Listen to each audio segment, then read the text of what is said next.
Hello, and thank you for your time and consideration. I'm Patricia White. I'm a mom, a wife, and a teacher, and I'm also a writer. And the idea for a film I'd like to pitch to Amazon is called Count to 10. The primary focus of this historical fictional feature is twofold. One, to reveal the true nightmarish process of the Eritrean refugees attempting to cross into Israel, who are then abducted and tortured by the Bedouins in the Sinai. Many of the corpses end up here, the local morgue at El Arish Hospital.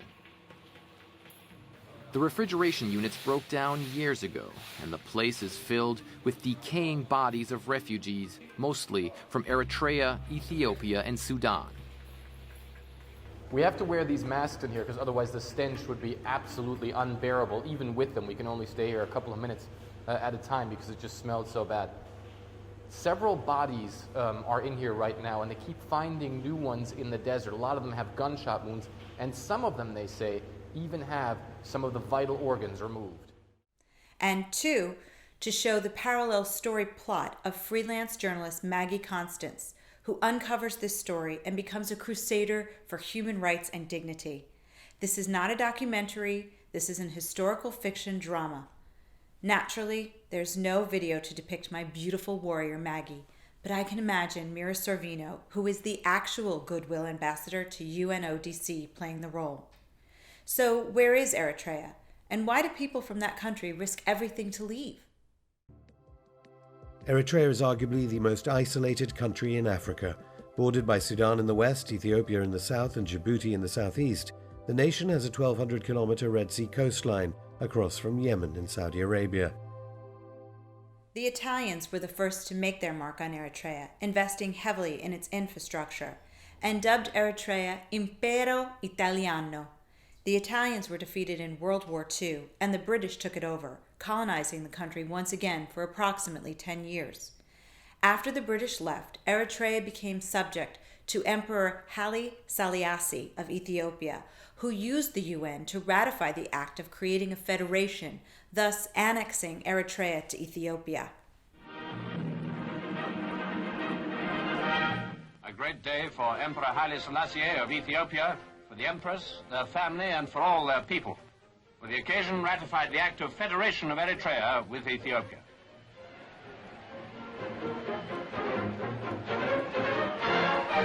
Eritrea, formerly an Italian colony, had been governed by a British administration for over 10 years. But now, in accordance with the United Nations resolution of 1950, the maritime province became a part of the Emperor's territory. Eritrea fought for independence in a war with Ethiopia that lasted 30 years. And now, at this point, history intersects with the film Count to 10. Currently, Eritrea is self-sufficient, yet it is among the poorest nations in Africa. Thus, there are a multitude of ways Eritrea functions at a cost to her people. First, there is conscription. Although at age 18, Eritreans are required to serve 18 months of compulsory military service, oftentimes many serve for 10 years or even the rest of their working lives. But they don't have a choice. At 18, everyone in the country begins conscription, starting with training at the military academy.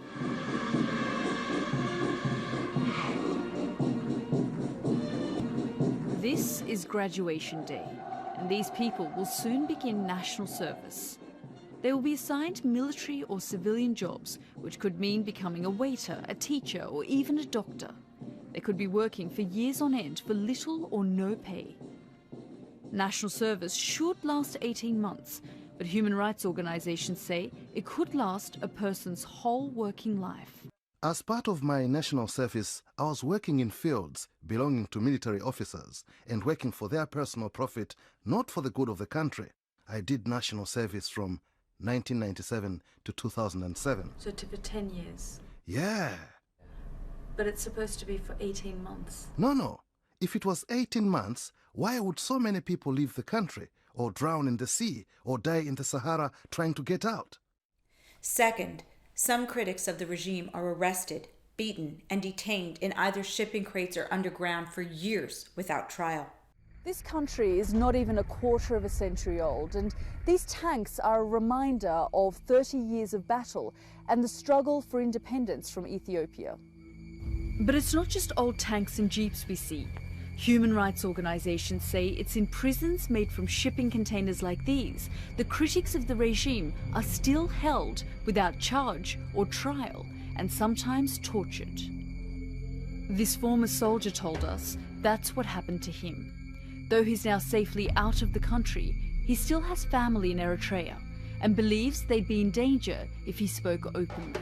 He still doesn't know why he was arrested, and he was never charged or tried for any crime. I was kept deep underground for a month. I was in total darkness. I could hear other people, and some were very sick, but I couldn't see them or talk to them. We had to relieve ourselves in the dark near where we sat. It was really horrible. I was only brought out during that time to be beaten and then taken back under. After a month, I was put in a shipping container with 10 other men. There was no room to lie down without overlapping. I was there for 2 years. I didn't know what I had done or how long they would keep me, and no one knew I was there. In addition to forced labor and kidnapped imprisonment, there are no free press, and democracy that expresses the desires of the people is certainly not a priority. But this fixation on elections, I think is wrong, and I think it's creating problems for Africa. So where do these refugees go, and what happens to them? Many escape to Sudan and into Europe, but many others attempt to flee to Israel. It is in this journey of peril that Maggie will uncover the suffering of human atrocities inflicted upon the Eritreans at the hands of the Bedouins. If not shot outright by the Egyptian border guards, the refugees are abducted and held for ransom for between $20,000 and $30,000 US. The Bedouins even have the victims call their family members while they are torturing them to expedite payment. The following clip, which includes Marina Stefanos, was among the first I encountered that inspired the creation of this film. Miran Estefanos is an Eritrean-born Swedish journalist and activist who's been reporting on the plight of refugees in Sinai for years. She says traffickers often make calls to families so they hear their loved ones being tortured and abused. The mother was telling me back home she was listening to her daughter being raped. And he was screaming, this is for you, like to the mother, so you can imagine if you are a parent listening to your daughter being raped and you can't do anything, so you will do whatever it takes to save that child of yours. These human beings were beaten, burned, tortured, starved, chained, and raped, and their organs were trafficked. The scars on their bodies that give an indication of what they've been through. The wounds have not yet healed. Some are infected. They say they were almost constantly abused by people smugglers. You are lucky if you can rest for 1 hour. Every hour, or every 20 minutes, they would come and hit us. They used a very big stick. And after a while, you don't feel your body anymore. You just feel like your whole body is paralyzed because it is swollen everywhere. Even our hands. We cannot even hold the bread with our own hands because our hands hurt so bad. And this evil extends to newborn infants born into captivity. In some cases, babies conceived by rape are born in captivity. These pictures show a then 5-month-old girl named Cecilia, born in a people traffickers' camp after her mother was raped there countless times. The mother told a human rights group after she was released that a Bedouin smuggler was the father and that he had tortured Cecilia, his own daughter. He burned the child's head to pressure relatives to pay a ransom. There are good people too. Sheikh Mohammed's men found this group and brought them here, probably saving their lives. Mohammed is taking a big risk by protecting the refugees. The people smugglers are well armed and ruthless. It's also a financial burden on him. But he says he's fed up with the human rights abuses in his backyard.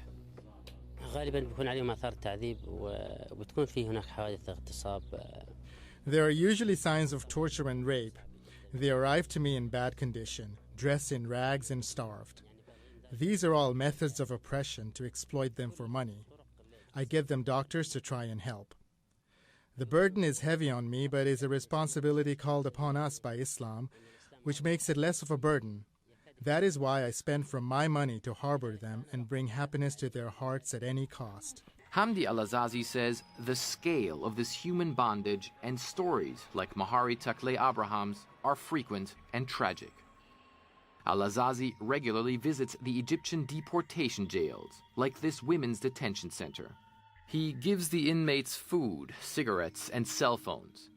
He says those who go to jail are actually the lucky ones. Those in the custody of the Bedouins are the ones who suffer most. So would you say that this is modern-day slavery? It's more than slavery. It's terrible. You can't accept. If you tell any person about the stories there, nobody can accept your talking, because they will answer you, no, you're a joke. It is not true. Is it true? Somebody do that in this time in the world? Many of the refugees escaped with their lives, only to lose them close to their destination. This is a cemetery in the Egyptian port city of El Arish. Al-Azazi tells me a story of the man who occupies this simple grave, a grave marked only with a single stone. This is the resting place for a man he met just before he died, Issam Abdallah Mohammed, a 20-year-old refugee from Darfur in Sudan. He was shot by Egyptian border guards trying to cross over to Israel in June. Al-Azazi recorded a conversation with him just an hour before his death. These were among his final words. How did you get from Cairo to here in Sinai? Arab Bedouins brought me here. Issam stated the Bedouins left him and other refugees at the border, and the Egyptian army fired at them as they attempted to jump the fence. Maggie Constance will uncover all of this, and Count to 10 will show people not only what's happening, but what they can do globally. For example, these ideas will be embedded into the plot. I can buy fair trade clothing and write to stores to let them know that future generations care. I understand that some corrupt governments manipulate their populaces just for their own needs. In the near future, I'll do research, asking probing questions and voting only for candidates who don't just support and sanction governments, but who help to do more for those who suffer the most by helping to support international democracy. Doing nothing creates an unjust community. I know there is no shortage of diamonds or gold in the world, and I know there is no need to pay such exorbitant prices for them, especially if my fellow man has been abused or killed trying to obtain such luxuries.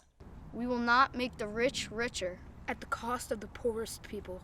I will do my due diligence to not donate money for organizations who claim to provide humanitarian aid, yet whose founders extort money for personal spending and business interests. We can only make the world better if we know what is wrong with it, to come up with ways to fix it. It is our job as human beings to protect our world. This film should be made and deserves a place in the forefront of major studio-produced films with the same care that was given to 10 Years a Slave and Blood Diamond. Awareness brings insight, and insight brings change. I'm a writer, actor, and I've studied and written and directed and produced films and songs and videos and TV teasers. But Count to 10 is no low-budget indie. I need a collaborative team. I need Amazon. Count to 10, coming soon from Amazon Studios. Yes, this is the next film you want to make.